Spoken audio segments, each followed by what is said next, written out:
మాకు కృష్ణా జలాల పునఃపంపిణీ చేయండి. చేస్తే దాన్ని వాళ్ళు ఖాతరు చేయాలి. మేము సుప్రీంకోర్టుకు పోయినాం. సుప్రీంకోర్టు కోపానికి వచ్చింది కేంద్ర ప్రభుత్వం మీద కూడా. ఒక రాష్ట్రం అంటూ ఏర్పడ్డప్పుడు యాక్ట్ ప్రకారం, పార్లమెంట్ యాక్ట్ ప్రకారం వాళ్ళకి రావాల్సిన అన్నీ రావాలి కదా. మరి ఇది కూడా వాళ్ళకి ఏదో తేల్చండి, మీరు తెలుస్తారా లేదంటే అప్పుడు ఆ మంత్రి, ఆయన పేరు షెకావత్ ఉండే కదా, గజేంద్ర సింగ్ షెకావత్, నేను ఢిల్లీ పోయినప్పుడు నన్ను రిక్వెస్ట్ చేసిన ఆయన, భాయ్ సాబ్ మాకు కూడా ఇబ్బంది అవుతుంది, మీరు అది విత్డ్రా చేసుకోండి సుప్రీంకోర్టులో కేసు, మేము సెక్షన్ 3 చేస్తామండి. అప్పటికి 2-3 ఏళ్ళు గడిచిపోయింది, డిలే అవుతా ఉన్నది.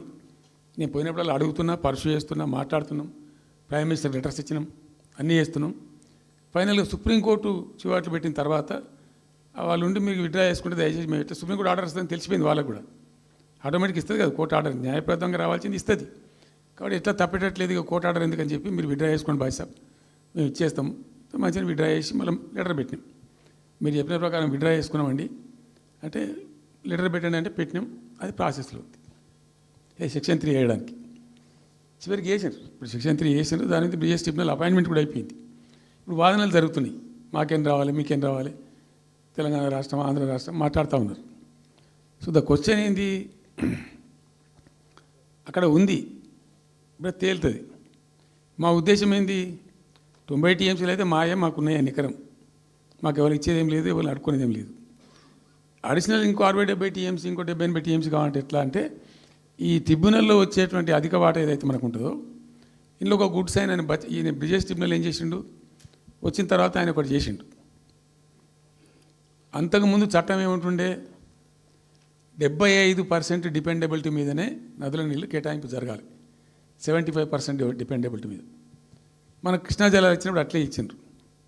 ఈయన బ్రిజేష్ ట్రిబ్యునల్ వచ్చిన తర్వాత ఈయన ఏం చేసిండంటే 75% బోల్డ్ అండి, మంచి సర్ప్లస్ ఇయర్స్లో చాలా వర్షాలు పడుతున్నాయి, కావాల్సిన నీళ్ళు వస్తున్నాయి, అవి వేస్ట్ అవుతున్నాయి అనవసరంగా, అట్లెందుకు కేటాయింపులు చేసుకుందాం, 65% డిపెండబిలిటీ పెట్టుకుందాం అని చెప్పి పెట్టిండు. దాని ద్వారా ఏమైంది, మన కృష్ణా నదిలో ఒరిజినల్గా వచ్చిన అలాట్మెంట్ 811 టీఎంసీ, 811 టీఎంసీలే బచావ్ ట్రిబ్యునల్ ప్రకారం. కానీ తదనంతరం ఈయన బ్రిజేష్ వచ్చిన తర్వాత అది ఆల్మోస్ట్ 1005కి పోయింది. ఇంకో 195 టీఎంసీ పెరిగింది, ఆ 10% యాడ్ చేసే వరకు పెరిగితే అలా మనకు కూడా ఆటోమేటిక్ వాటా వస్తుంది. ఇప్పుడు తేలుతుంది అది.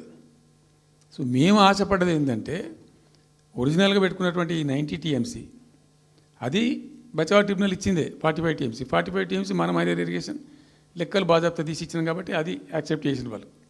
ఈ 90 టీఎంసీ ప్లస్ ఇప్పుడు అడిషనల్గా వచ్చేది కలిస్తే మనకు దాదాపు 170-160 దాకా తీసుకొని పోవచ్చు. కంఫర్టబుల్గా ఉంటాం మనం, ఇక్కడ డ్రింకింగ్ వాటర్ కానీ ఇంకోటి కానీ బాధ లేకుండా ఉంటాం, ఆ జిల్లా సుభిక్షం అవుతుంది అని ఆల్రెడీ పాలమూరు జిల్లాలో తెచ్చుకున్నటువంటి 6.5 లక్షల ఎకరాల ఆయకట్టు ప్లస్ దీనిలో ఒక 7 లక్షలు వస్తుంది పాలమూరు, అంటే 13.5 lakhs పోతుంది. పాలమూరు జిల్లా కాడికి వస్తే నియోజకవర్గానికి 1,00,000 ఎకరాలు వారాలి. అంత కృషించి అంత కునారిల్లి 60 ఏండ్లు ఏడిసి గోసపడ్డ పాలమూరుకు ఒక పెద్ద రిలీఫ్ వస్తుంది. దీంతో మొత్తం జిల్లా టాప్ టు బాటం అంతా కూడా ఒక అద్భుతమైనది ఉంటుంది. గ్రావిటీ వారేకాడికి గ్రావిటీ వారుతుంది, లిఫ్ట్ వారుతుంది, చాలా అద్భుతంగా ఉంటుందని చెప్పేసి. తర్వాత వర్షపాతం నీళ్ళు కూడా చాలా వరకు ఈ చెక్ డ్యామ్లలో దానిలో అడ్డుకుంటాం కాబట్టి గ్రౌండ్ వాటర్ కూడా బాగా పెరుగుతుంది. ఎట్లా ఫ్రీ పవర్ ఇస్తున్నాం కాబట్టి దాని ద్వారా కూడా లాభాలు జరుగుతాయని చెప్పి అసెస్మెంట్ చేసి ఇచ్చినాం. నిజంగా కూడా పాలమూరు ఒక టైంలో తెలంగాణ వచ్చిన తర్వాత 4-5 ఏళ్ళకి నేను పోతే ఎందుకో పోయినాం, బస్సు యాత్ర చేస్తే చాలా అద్భుతంగా ఇక్కడికక్కడ వరికోత మిషన్లు, కల్లాలు, అంతకుముందు పాడుబడ్డ ఇల్లు కనిపించే పాలమూరులో నా కళ్ళతో నేనే చూసిన.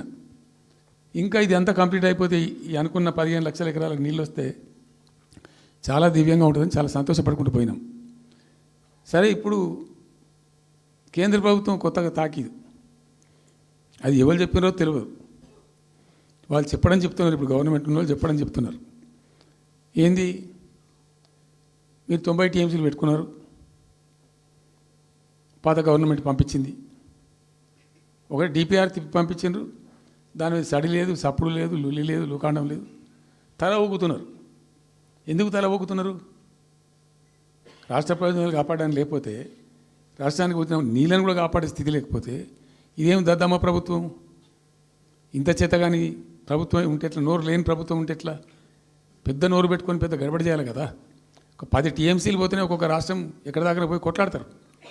ఇవాళ మొత్తం డిపిఆర్ఏ పంపించి ప్రాజెక్ట్ని ఆగం చేసే పరిస్థితి వస్తే సప్పుడు లేదు ఒకటి. రెండవది, ఇప్పుడేం చేసిండ్రు, ఇరిగేషన్ మంత్రికి లెటర్ రాసిండు. వాడు చెప్పిండా చెప్పలేదా భగవంతుని గారికి, 45 టీఎంసీలు ఇవ్వండి మాకు అనుమతి అని చెప్పి. ఎట్లా రాస్తావు నాకు అర్థం కాదు. నువ్వు ఏ ముఖం పెట్టుకొని రాస్తావు? ఇదో ప్రభుత్వమా? అంటే ఉన్న వస్త్రానికి పోతే అనవస్త్రం పోయింది అన్నట్టు ఉన్నది కూడా కొట్టుకుంటారు ఎవడన్నా. ఎవరై నీళ్ళు అవి ఆల్రెడీ బచావ్ ట్రిబ్యునల్ తీర్మానంలో ఇచ్చింది. దాన్ని కర్ణాటక వాడుతుంది, అటు మహారాష్ట్ర వాడుతుంది. వాళ్ళ లెక్కల్లో చూపెడుతున్నారు వాళ్ళు. ఆల్మట్టి డ్యాంలో వినియోగంలో చూపెడుతున్నారు వాళ్ళు. మాకు వచ్చిన 21 టీఎంసీ మేము ఇక్కడ వాడుతున్నామని చెప్పి. ఆ 2 ఎగువ రాష్ట్రాలు వాడుతుంటే ఇక్కడ వచ్చి మనకు వచ్చినటువంటిది బాజాప్తా, అది కూడా ట్రిబ్యునలే కదా. బచావత్ కూడా ట్రిబ్యునలే కదా. ఆ ట్రిబ్యునల్ తీర్పు ద్వారా వచ్చిన 45 టీఎంసీలు నువ్వు ఎందుకు ఆపుతున్నావు ఇప్పుడు? ఇదో రాష్ట్ర ప్రభుత్వమా? అసలు ప్రభుత్వం ఉందా? నిద్రపోతున్నారా? ఇంతసేపు రియల్ ఎస్టేట్ దందా తప్ప ఇంకోటి లేదా?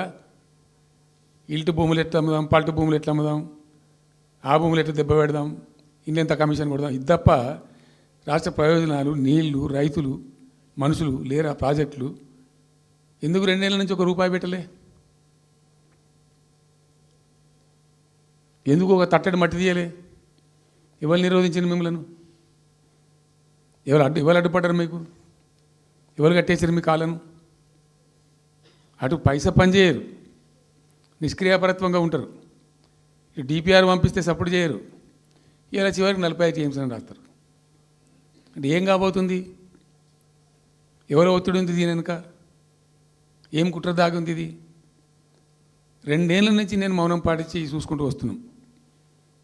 తప్పని పరిస్థితి నేను బయలుదేరినప్పుడు తప్పదు. అటు కేంద్రాన్ని ఎక్స్పోజ్ చేస్తాం, ఇటు రాష్ట్రాన్ని ఎండగడతాం ప్రజల మధ్యలో ఖచ్చితంగా. ఇలా మొత్తం విస్తారంగా మాట్లాడినాం, చర్చించినాం. చాలా పెద్ద ప్రజా ఉద్యమాన్ని శ్రీకారం చుడతాం. కంపల్సరీ పాలమూరు, రంగారెడ్డి, నల్లగొండ జిల్లాలలో గ్రామాన దానికి పోస్టర్ డిజైన్ అవుతుంది, కరపత్రం డిజైన్ అవుతుంది. ప్రజా ఉద్యమాలు చేస్తాం, పెద్ద బహిరంగ సభలు పెడతాం. నేను స్వయంగా అటెండ్ అవుతున్న బహిరంగ సభలకు. ప్రజాక్షేత్రంలో ఈ ప్రభుత్వం యొక్క నిష్క్రియాపరత్వాన్ని ఎండగడతాం. ఇప్పుడు వాయిస్ అయితే తెలంగాణకు, మరి తెలంగాణకు ఉన్న ప్రభుత్వం మాట్లాడకపోతే ఇంకెవరు మాట్లాడాలా? మాకు 2 బాధ్యతల్ని, ఒకటి తెలంగాణ తెచ్చిన పార్టీగా, రెండవది ప్రధాన ప్రతిపక్షంగా కూడా కంపల్సరీ మా డ్యూటీ మేము చేయాలి. అందుకోసం గాను వీళ్ళు ఏదో తమాషకు మేము అదోటి ఇదోటి అడ్డం పొడుగు మాట్లాడి, కిరికిరి మాటలు మాట్లాడి, ఈ కారు కూతలు కూసి ఏదో చేస్తామనుకుంటే నడవదిగా. ఈ ఏడాది దాకా వేరే కథ, రేపటి నుంచి వేరే తోలు తీస్తాం ఎక్కడికక్కడ. ప్రజలు ఖచ్చితంగా ఎక్కడికక్కడ నిలబెట్టే ప్రయత్నం చేస్తాం. అడుగున చెక్ చేస్తాం, ప్రతి విషయంలో చెక్ చేస్తాం. Sufficient time we have given. మేము తొందరపడి మేము ఎందుకు కన్నెర్రి అయ్యి మా ప్రభుత్వం పోయింది వీళ్ళు వచ్చింది అనేటువంటి ఒక పిచ్చి అయ్యి అట్లా మేము చేయలే, అటువంటి వాడికి పోలే.